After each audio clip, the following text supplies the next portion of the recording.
went to Shea Stadium, saw the Beatles. That'd be 65.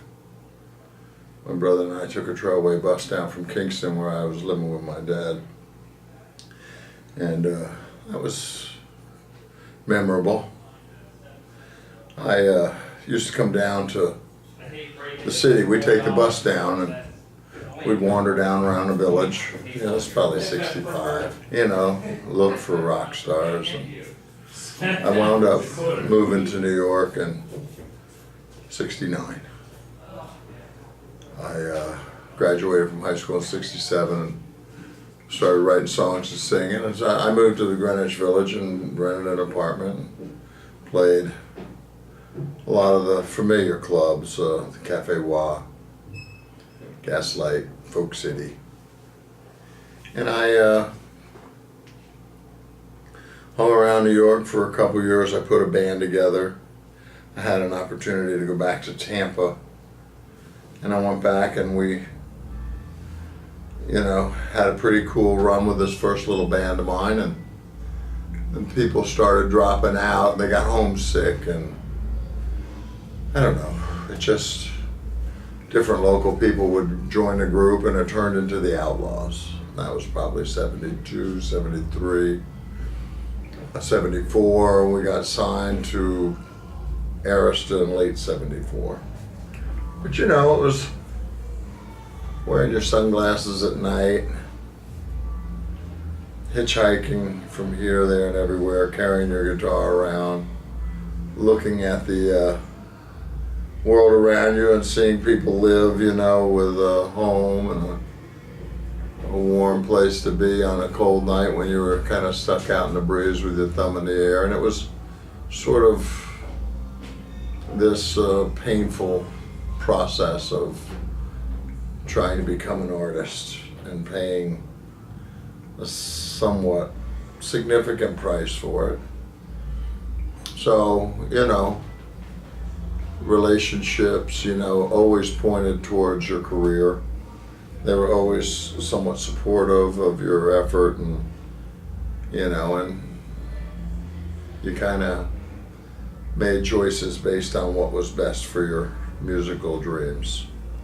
And that's really like growing up from high school. I went to college for a couple of years on and off. I was not too good at that. There was a coffee house in St. Pete called Beaux Arts, and Beaux Arts was famous. Jim Morrison played there, and then all these other characters after that, folk musicians, and, just Eric von Schmidt and all these, notable characters. And that was really sort of a folk music beginning for me, and eventually a band, and then the Outlaws broke. And we got sort of out. But it was, a struggle, and you had to be resourceful. You had to kind of measure your words with people so that you would convince them to help you. And you recognize those that could, and you would, cultivate those relationships. And it was very sort of patronly from the standpoint of the performer.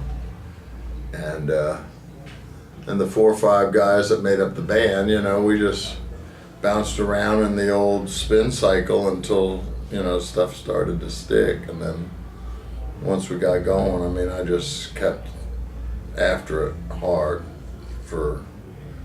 to this day. And we just constantly looking at it and figuring it out and acting upon it. Well, I think the goal for me was to get a record deal. It wasn't necessarily, you could never intimate the possibility of having a gold or platinum album. That was just way past the possibility of expectation. To me it was to get a record deal, to record an album as a recording artist, to me was the goal.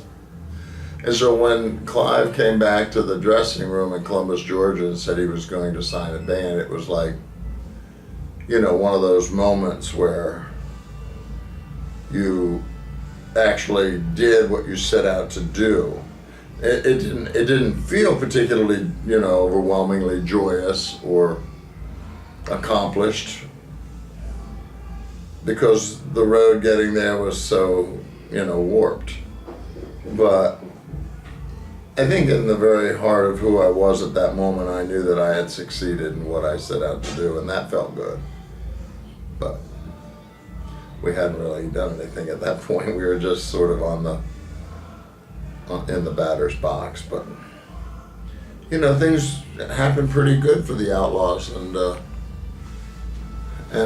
rest of the little segments of my career were, sort of visions of sort of educated guesses about how to go about doing what I did. And for some reason, I just had this talent of organizing and putting things together and bringing people together and making, this exacting effort on a song by song basis. And, I got lucky.